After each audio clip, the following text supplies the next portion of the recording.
Feliz sábado, iglesia, ¿cómo están?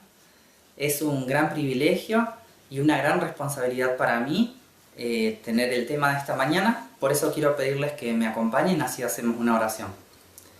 Querido Señor que estás en los cielos, muchas gracias por este hermoso sábado, gracias por permitirnos estudiar tu palabra, queremos pedirte que tu Santo Espíritu nos esté guiando, nos esté acompañando y que podamos obtener buenas enseñanzas para nuestras vidas. En el nombre de Jesús, amén. ¿Por qué te enojas y pones tan mala cara? Ese es el título que elegí para esta mañana. Es una pregunta que se encuentra en la Biblia. Aparece en Génesis 4, en este caso, Génesis 4:6, en este caso la tomé de la versión Dios habla hoy.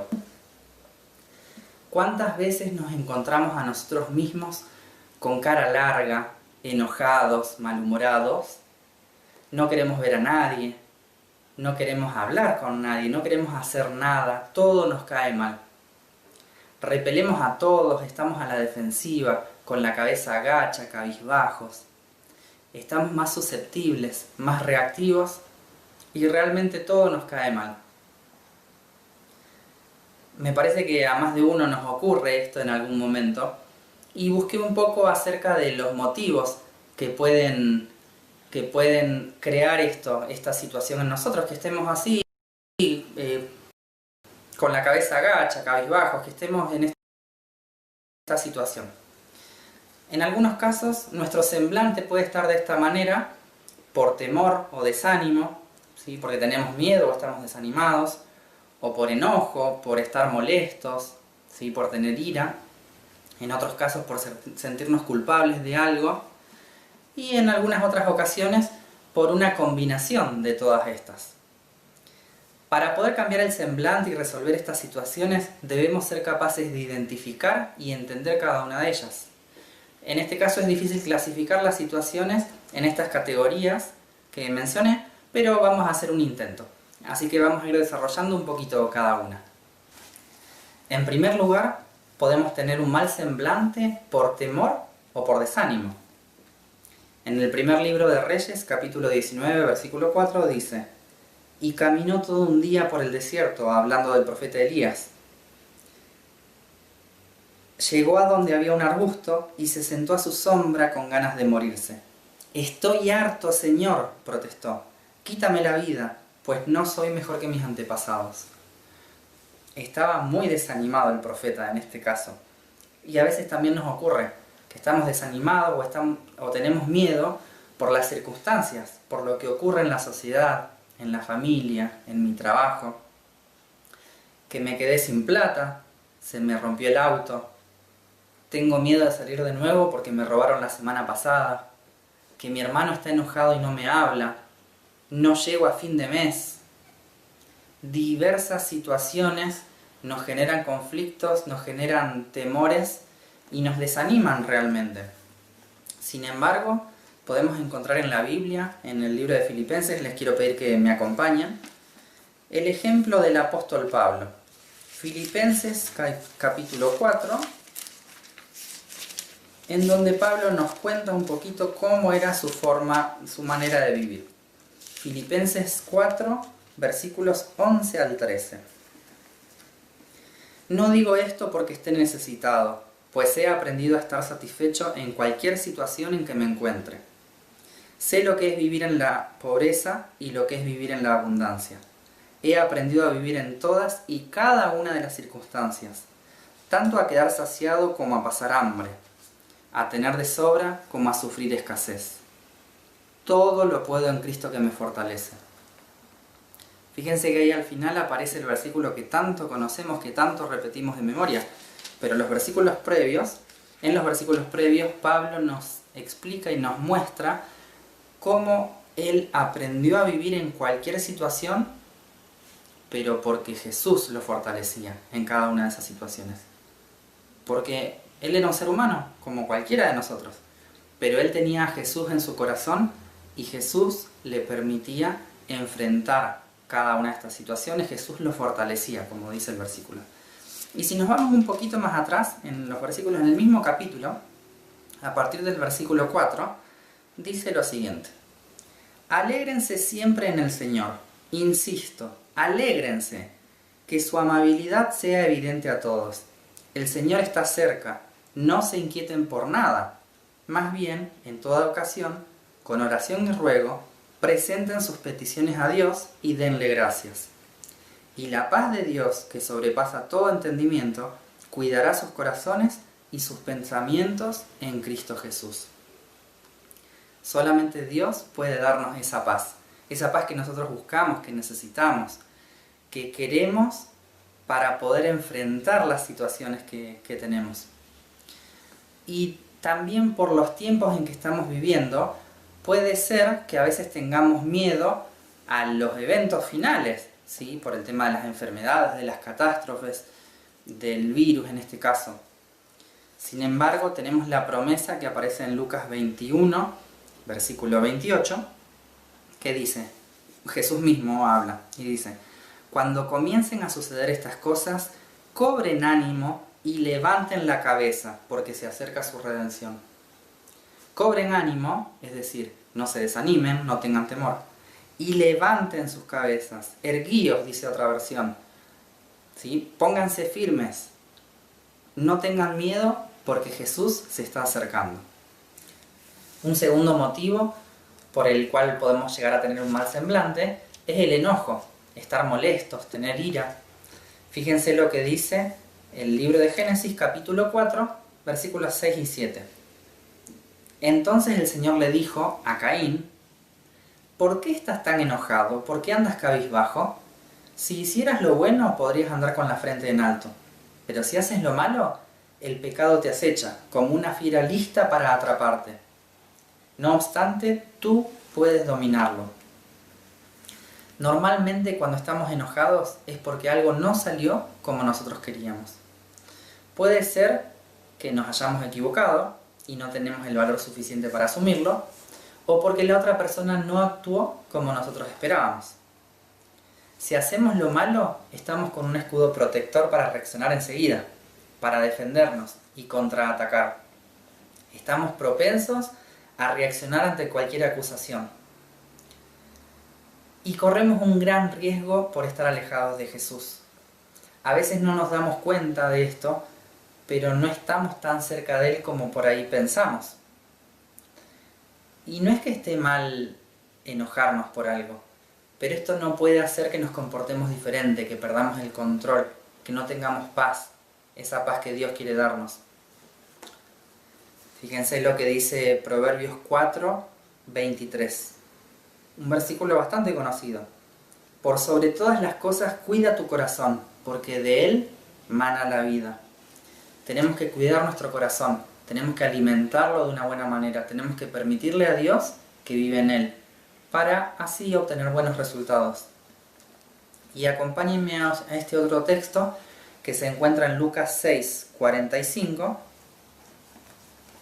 en donde Jesús nos habla de esto mismo. El objetivo es que podamos estar cerca de Él, cerca de Jesús, para que de esta manera nos alimentemos de Él, que podamos conocer más de Él y parecernos más a Él, y así nuestras reacciones sean de la mejor manera. Lucas 6, 45 dice: el que es bueno, de la bondad que atesora en el corazón, produce el bien. El malo, de su maldad, produce el mal. Porque de lo que abunda en el corazón, habla la boca. Acompáñenme al libro de los Salmos, al capítulo 32. Vamos a leer 2 versículos de ahí, para introducirnos en este otro motivo de por qué tener un mal semblante. En este caso, por el sentimiento de culpa. Salmo 32, versículos 3 y 4. Mientras guardé silencio, mis huesos se fueron consumiendo por mi gemir de todo el día. Mi fuerza se fue debilitando como al calor del verano, porque día y noche tu mano pesaba sobre mí. Sabemos que existen esos pecados que todos vemos y otros que parecen invisibles, casi imperceptibles, que por ahí los tenemos ocultos o solamente nosotros los conocemos, pero sabemos que para Dios no son invisibles. Y para nosotros en realidad tampoco lo son. Sabemos muy bien cómo actuamos, qué hacemos, qué decimos. En algunas ocasiones, aunque sabemos que no debemos, igual lo hacemos. Otras veces al revés. Sabemos que tendríamos que hacer algo, actuar de cierta manera y no lo hacemos, no lo ponemos en práctica. Y este sentimiento de culpa, este pecado que no nos deja avanzar, no nos deja crecer, nos va destruyendo por dentro. Nos falta soltarlo y entregarlo a Dios para que Él actúe, para que nos libere de esa culpa, de ese pedido de auxilio por cambiar. Nosotros le rogamos a Dios, sin embargo es difícil hacerlo por nosotros mismos, nosotros solos. Necesitamos su ayuda. Por el contrario, qué sensación hermosa, qué sensación de paz nos da saber que hicimos lo correcto ante los ojos de Dios. En los libros de Reyes y Crónicas se registra a aquellos reyes que hicieron lo que agrada a Dios y a aquellos que hicieron lo que ofende a Dios. Y esto me hace pensar un poquito en nosotros, en mí específicamente. Si tuviésemos que ser clasificados en estos dos grupos, solamente en estos dos grupos, ¿en cuál de los dos estaríamos? ¿Hacemos lo que agrada a Dios o hacemos aquello que ofende a Dios? Lo bueno es que tenemos una esperanza y sabemos que si nos equivocamos, porque nos equivocamos mucho, tenemos un abogado que nos defiende, que nos quiere ayudar a encontrar el error y cambiar, pero que necesita que nos confesemos, que entreguemos lo que somos, que nos entreguemos en la situación en que nos encontremos, en la cual estamos, con todo el desorden que puede haber en nuestras vidas, en nuestros corazones, y Él se va a encargar de ordenarlo. En el libro de Jeremías, capítulo 3, versículo 25, dice: nosotros y nuestros antepasados hemos pecado contra el Señor nuestro Dios. Desde nuestra juventud y hasta el día de hoy no hemos obedecido al Señor nuestro Dios. Y esta es una confesión que nosotros nos podemos hacer parte de esto también, porque realmente le fallamos muchas veces a Dios. Pero lo bueno es que tenemos a Jesús, ¿sí? Acompáñenme a 1 de Juan 1:9. Nosotros pecamos, y mucho, nos equivocamos, y mucho. Sin embargo, a través de Jesús podemos obtener el perdón. 1 de Juan, capítulo 1, versículo 9 dice: si confesamos nuestros pecados, Dios, que es fiel y justo, nos los perdonará y nos limpiará de toda maldad. Gracias al sacrificio de Jesús, gracias a que nosotros lo aceptamos y lo hacemos nuestro mejor amigo, si además de todo eso confesamos nuestros pecados y los entregamos a Dios, Él promete que va a perdonarnos y va a limpiarnos de toda maldad. Otro motivo por el cual podemos llegar a tener un mal semblante es por saber o creer saber algo de alguna otra persona. En algunos casos tenemos temor porque al hablar con esta persona no sabemos cómo va a reaccionar. En otros casos estamos molestos, estamos enojados porque es algo que nos afecta directamente. Y por ahí sentimos culpa porque no hicimos lo correcto en su momento, porque no alcanzamos a ayudar a esta persona. Lo primero que tenemos que recordar es lo que se encuentra en Romanos capítulo 3, versículos 10, 11 y 23. Dice así: así está escrito, no hay un solo justo, ni siquiera uno. No hay nadie que entienda, nadie que busque a Dios, pues todos han pecado. Todos somos pecadores. Para Dios no existe esa clasificación de pecados, lo que nosotros solemos hacer. No es que una persona es más pecadora que otra. Por ahí alguno está más expuesto que otro, eso sí es cierto. Pero todos estamos en la misma situación. Fíjense lo que dice Mateo capítulo 7 versículos 3 al 5, donde habla Jesús mismo. ¿Por qué te fijas en la astilla que tiene tu hermano en el ojo y no le das importancia a la viga que está en el tuyo? ¿Cómo puedes decirle a tu hermano, déjame sacarte la astilla del ojo, cuando ahí tienes una viga en el tuyo? Y acá viene una palabra fuerte. Hipócrita, dice Jesús. Saca primero la viga de tu propio ojo y entonces verás con claridad para sacar la astilla del ojo de tu hermano. ¿Cuántas veces nos preocupamos más por el otro o por acusar al otro más que lo que nosotros tenemos, más que el pecado que hay en nuestros corazones también?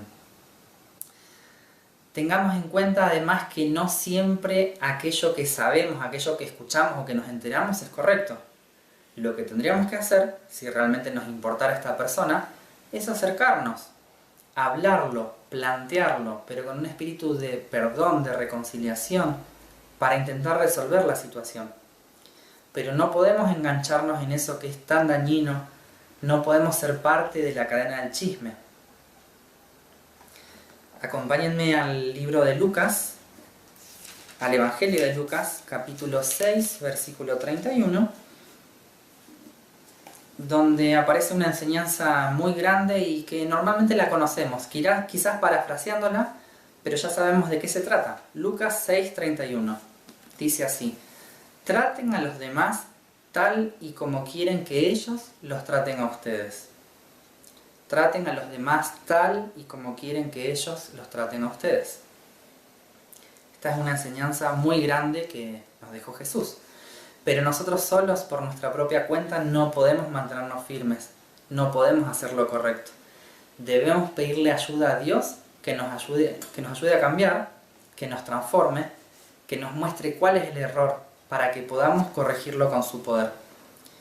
Y acompáñenme también al libro de los Salmos nuevamente, en este caso al Salmo 139. Vamos a leer algunos versículos de este Salmo para que también lo hagamos propio. Fíjense que estamos recorriendo la Biblia, estamos yendo por diferentes versículos, pero siempre teniendo en cuenta esto de que Dios nos ayude a mejorar, de que Dios nos pueda cambiar, nos pueda transformar, que pueda cambiar ese semblante nuestro. Salmo 139, versículos 1 y 2 dice: Señor, tú me examinas, tú me conoces, sabes cuándo me siento y cuándo me levanto, aún a la distancia me lees el pensamiento. Versículo 5: tu protección me envuelve por completo, me cubres con la palma de tu mano. Versículos 13 y 14: tú creaste mis entrañas, me formaste en el vientre de mi madre. Te alabo porque soy una creación admirable. Tus obras son maravillosas y esto lo sé muy bien. Versículos 23 y 24: examíname, oh Dios, y sondea mi corazón. Ponme a prueba y sondea mis pensamientos. Fíjate si voy por mal camino y guíame por el camino eterno. Nosotros también debiéramos pedirle esto a Dios. Que Él nos examine, que nos pruebe, que nos investigue y que nos muestre en qué estamos actuando mal y qué tenemos que hacer para ir por el camino correcto, por el camino que nos lleva hacia el cielo, por el camino de la salvación. Hay varios motivos, entonces, por los cuales podemos tener un mal semblante, podemos estar cabizbajos. Y solamente al observar a Jesús y su perfección es que nos daremos cuenta de lo pecadores que somos. Él sabe perfectamente cómo es nuestro corazón, cuánta sinceridad hay por perseguir el objetivo, cuánto esfuerzo, cuánta decisión por seguir las convicciones. Tenemos que ser conscientes y preocuparnos por nuestra propia salvación, pero también tenemos que preocuparnos por la salvación de los demás. Tenemos que cuidarnos entre nosotros, porque a pesar de ser muy diferentes unos con otros, con diversas ideas y acciones, compartimos todos el mismo objetivo: crecer juntos hasta llegar a la estatura de Cristo. Tenemos que reflexionar en nuestra situación individual y pedirle a Dios que nos ayude, que quite de nosotros todo temor, todo enojo, toda culpa, que nos permita descubrir cuál es la causa de estos sentimientos y resolverlo con su ayuda, que nos permita quitar todo lo malo de nosotros, que nos llene de pensamientos amables, gozosos, que nos llene de su paz, que nuestros rostros reflejen su amor, ese gozo que solamente proviene de Dios. Proverbios 15:13 dice: el corazón alegre se refleja en el rostro, o en otras versiones se hermosea el rostro. El corazón dolido deprime el espíritu. Nuestros rostros van a reflejar cómo estamos realmente en el interior, cómo estamos en nuestros corazones. Veamos unos textos más. Vamos a Romanos, capítulo 15, versículo 13. Romanos 15, 13 dice: que el Dios de la esperanza los llene de toda alegría y paz a ustedes que creen en Él, para que rebosen de esperanza por el poder del Espíritu Santo. Que rebosen de esperanza. Y esto se va a ver reflejado en nuestros rostros, en nuestras acciones, en nuestras palabras, en todo lo que hagamos, lo que digamos. Realmente ahí se va a poder observar al Espíritu Santo, a Dios mismo actuando en nuestras vidas. Debemos aprovechar estos momentos que vivimos como sociedad para reflexionar. Para reflexionar personalmente, como familia, como iglesia. En primer lugar, ver cómo estoy yo, individualmente. ¿Qué estoy haciendo? ¿Qué tengo que mejorar? ¿Cómo estoy utilizando mi tiempo, mis recursos? Y al autoevaluarnos, no echar culpas, por supuesto, sino, por el contrario, asumir errores, equivocaciones, reacciones que tuvimos de más. Alrededor nuestro puede pasar de todo, puede haber una gran tormenta, podemos estar viviendo situaciones que no le deseamos a nadie. Pero la forma en que enfrentamos esto, la actitud que tenemos, es lo que hace la diferencia. En realidad la diferencia la hace Jesús mismo. Entonces, solamente vamos a poder hacer frente a estas situaciones si tenemos a Jesús en nuestros corazones. Solamente vamos a tener la paz, esa paz que Dios da y nadie más puede darla, si lo invitamos a que habite con nosotros, si le permitimos que nos transforme, que nos ayude, que sea parte de nuestras vidas. Él anhela con todo su corazón vivir con nosotros y transformarnos, pero es tan paciente y respetuoso que espera a que tomemos la mejor decisión, que lo dejemos actuar. Sin nuestro permiso, Él jamás va a actuar. Por último, quiero compartir con ustedes un consejo del apóstol Pablo. Un consejo que se encuentra en la carta a los Efesios, capítulo 5, versículos 15 al 17. Efesios 5, 15 al 17. Y dice lo siguiente: así que tengan cuidado de su manera de vivir. No vivan como necios, sino como sabios, aprovechando al máximo cada momento oportuno, porque los días son malos. Por tanto, no sean insensatos, sino entiendan cuál es la voluntad del Señor.